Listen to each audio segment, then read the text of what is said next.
Heroes and Vampires, Season 2, The Last Light. The sky burned blue.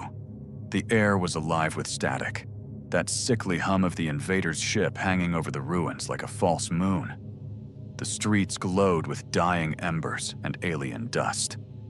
Bodies, human, vampire, and invader, lay twisted in the wreckage. The heroes were circled, their backs to the old bus half buried under the rubble. Drew reloaded his rifle with trembling hands. Tay stood guard near the front, her sword dripping something that hissed when it hit the ground. Zara was crouched beside Jax, her small hand gripping his arm, eyes wide with fear and smoke. There were too many of them. Dozens of invaders closing in, their pale armor flickering like dying stars. Each movement was deliberate. No rush, no mercy, just the certainty of predators cornering prey. Drew ducked low, smoke and heat curling around him. His boots crunched over glass and bone as he dragged his rifle toward the wrecked bus. The invaders' shadows cut across the flames like blades of night. That's when he saw it. The half-charred vampire corpse sprawled against the bus wheel. Its skin was blistered black, but its hand still clenched something metal. A launcher. Drew yanked it free, the vampire's brittle fingers snapping off like dry twigs. "Guess you won't be needing this," he muttered, checking the tube. One missile left. The grip was slick with blackened blood. He pressed his back to the bus, took a breath, and looked up at the massive ship pulsing overhead, the blue beam splitting the night sky. "All right, you ugly bastards," he growled, shouldering the launcher. "Let's see if this thing still works." Jax lifted his head, growling low. His eyes weren't human anymore, pure yellow, burning like twin suns. "Jax," Drew said softly, "you gotta hold it together, man." But there was nothing human left in that stare. The wolf inside him had been clawing to get out since the ambush. Now, surrounded by those things, by their scent, metal and rot and the blood of friends, Jax finally let go. The growl built deep in his chest, shaking the air. Bones cracked, muscles stretched, and his breath came out as steam. His body swelled, veins bulging under his skin until it tore. The ground shuddered as claws hit the pavement. Tay turned just as the first invader lunged. Jax met it midair, ripping its throat clean out before the others could react. The scream that followed wasn't human. Not from Jax, not from the invader. It was something primal, something ancient. And it made every invader hesitate. "Go," Drew yelled. "Get her to the bus." Tay grabbed Zara's hand. "Come on."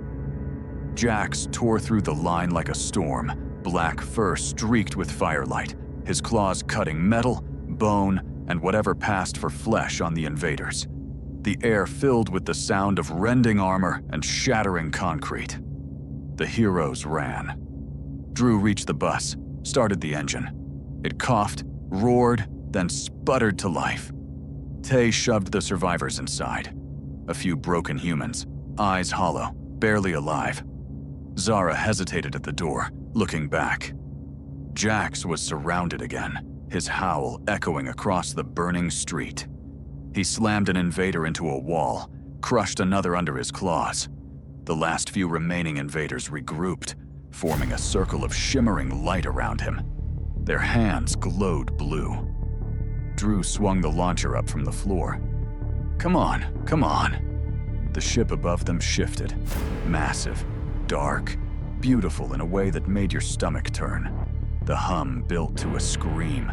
Beams began to descend, not lifting wreckage or rubble this time. Only the women left on the streets, limp and screaming. Zara gasped. "They're taking them!" The launcher locked on. Drew pulled the trigger.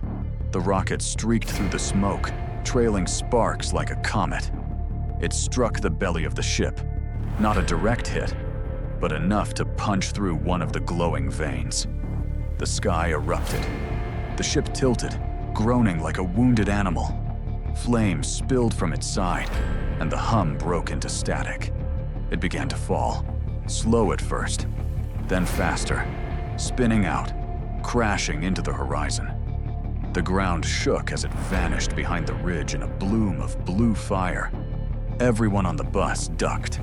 The shockwave hit seconds later, a wall of wind and dust that shattered windows and sent debris spinning.